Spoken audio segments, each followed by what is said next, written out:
Fala galera, Isabela Paris na área e hoje nós damos continuidade ao projeto Mulheres que Correm com os Lobos, da Clarissa Piccola Estes.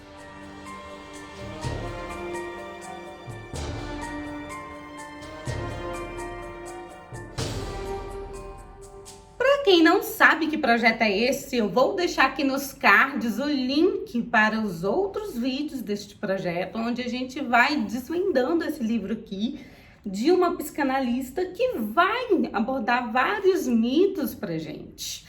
E vamos ver aí o desenvolvimento humano através desses mitos. E hoje a gente dá continuidade, vai dando seguimento ao mito do Barba Azul, né? Agora eu escolhi um trecho do livro que vai falar sobre a mulher ingênua como presa, né? Como uma presa fácil. E para abordar esse tema, a Clarissa, ela vai trabalhar com dois arquétipos. O arquétipo da irmã mais velha e o arquétipo da irmã mais nova, né?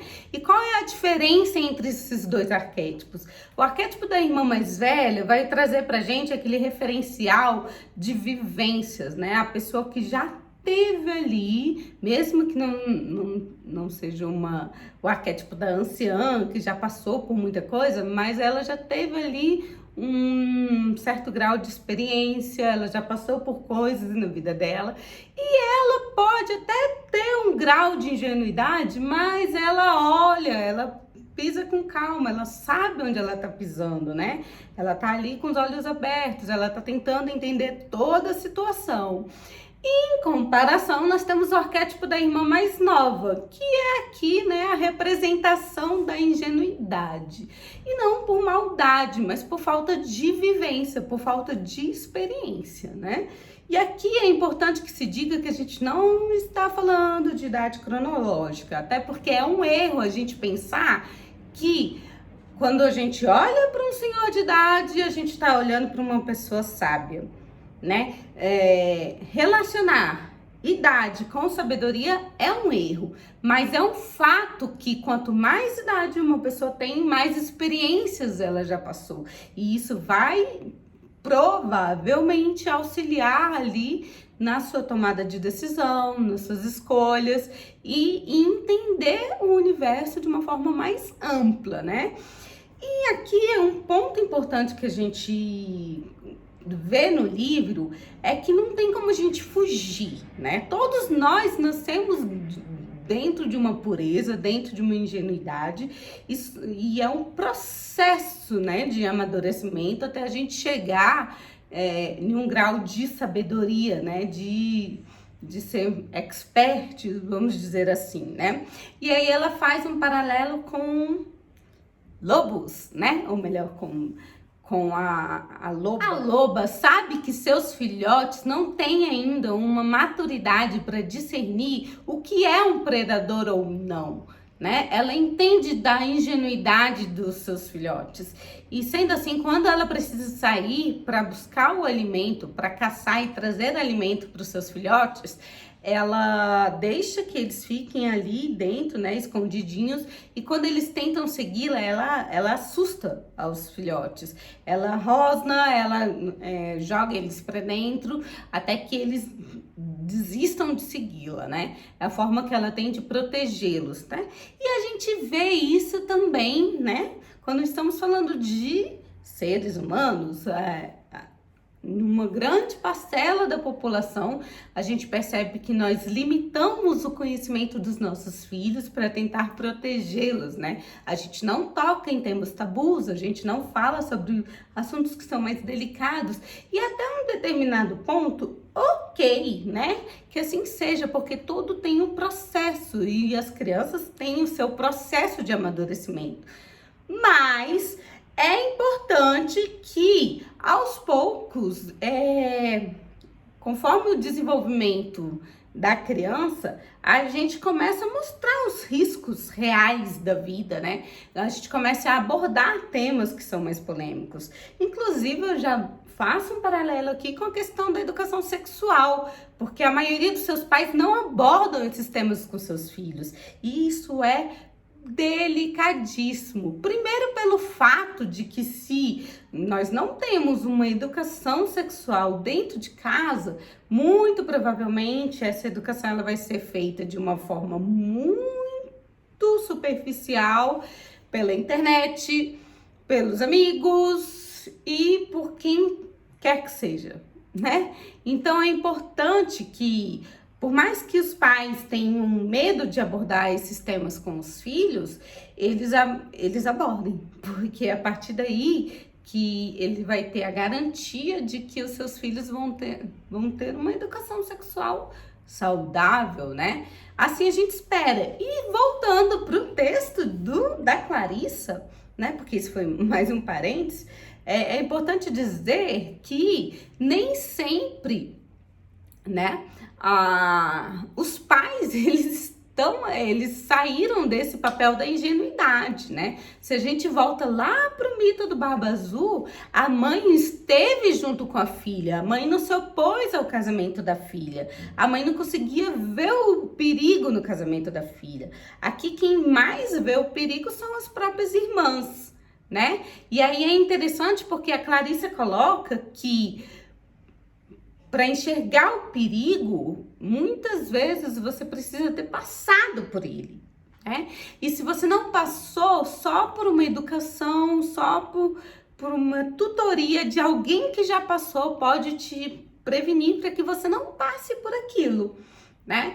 Então, se você não quer colocar os seus filhos em perigo, faça essa tutoria. Não é colocar numa bolha, não é fingir que a maldade do mundo não existe, mas é mostrar dentro dos limites, né, infantis, mas é abordar os temas e tentar ir lidando de uma forma mais saudável. Porque chega ao ponto da adolescência, né? E aí a Clarissa vai abordando aqui que chega um ponto no nosso desenvolvimento que a gente precisa descobrir as coisas por nós mesmos. E este é o ponto, né? Eu não vivo do casamento dos meus pais, eu não vivo da experiência que minha irmã teve, eu não vivo da experiência do que eu ouvi falar pela televisão. Chega um momento na vida que a pessoa ela precisa ter as próprias experiências. E aí que tá, geralmente, na adolescência, né? Aquele período de rebeldia e que muitas vezes o pai sabe que aquilo não vai dar muito certo, mas a pessoa vai lá e teme em fazer. É só teimosia? Não. Muitas vezes é necessidade egóica até. Adianta aprender? Adianta colocar em uma bolha? Não. O que adianta? Você dar instrumentos, você dar ferramentas para que a pessoa possa discernir por conta própria, para que a pessoa possa se livrar quando ela se perceber em perigo, para que a pessoa possa perceber o perigo já de antemão. E isso, novamente, não estamos falando em idade. Se a gente pega, por exemplo, crianças que passaram pelo terror da guerra e passa toda a experiência que essas crianças viveram, e eu, por exemplo, posso nunca chegar ao patamar delas, por não ter vivido uma experiência parecida, certo? Então, o importante é a gente dar ferramentas, dar meios para que as pessoas se livrem do perigo, né? Quando o perigo surgir, quando o perigo aparecer. Até porque nós não temos como evitar que o perigo nos ronde. Na verdade, é que nós o tempo inteiro estamos rodeados, né, de perigos. E a gente tem que aprender a lidar com eles, a se safar deles. E só com muita ferramenta, só buscando conhecimento, a gente consegue fugir, né? Na maioria das vezes. Outro ponto delicado aqui que a Clarissa vai apontar é uma coisa da nossa cultura, que é o de você ensinar as mulheres a serem boazinhas, né? E isso pode ser muito prejudicial. E ela vai comparar lá com a figura da loba alimentando seus filhotes. Imagina se a loba passa a mensagem que seus filhotes têm que ser bons, né? E aí chega o predador e os filhotes estão lá como presas perfeitas. Então, sim, nós temos que ser agradáveis uns aos outros, nós temos que ser, né, bons, Mas nós temos que também aprender a ser enfático, aprender a impor limites. E muitas vezes nós não ensinamos as mulheres a impor limites. Nós não ensinamos as mulheres que elas não são curadoras da humanidade, que elas não são obrigadas a curar os homens, a mudar os homens. Ao contrário, a nossa cultura, ela faz com que o arquétipo da mulher boazinha, né, da mulher que é praticamente uma mãe cuidadora, ela faz com que nós permaneçamos nesses envolvimentos, relacionamentos que são opressores, né, na violência doméstica, porque a gente vai incutindo ali na mente dessa mulher de que ela tem que fazer, de que é assim mesmo, que ela tem que ser boa, ela tem que relevar, ela não pode pôr limite, ela não pode enfrentar, né? Então a gente vai colocando vários pensamentos negativos, crenças limitantes e que vão atrapalhar essa mulher a se desenvolver, né? E vão fazer com que ela fique ali presa a uma situação. E, gente, convenhamos, é o que a gente mais vê por aí, né? Mulheres presas em situações que não são nada agradáveis. Porque elas não aprenderam a pôr limites, porque elas não aprenderam a se safar, porque elas não aprenderam a lutar como lobas, né? A se colocar em um ambiente seguro, né? E cabe a quem fazer esse aprendizado? Cabe a gente tentar buscar por conta própria esse aprendizado e quando tivermos nossas crias, nossos filhos, tentar passar. É óbvio que todos têm seus limites, é óbvio que cada um tem as suas vivências, né? Então aqui não é uma receita de bolo, não adianta, né, querer pregar, colocar um monte de regra aqui, colocar culpa nos outros, cada um com seus limites, mas observe na criação dos seus filhos, né? O que você está passando de mensagem para eles, né?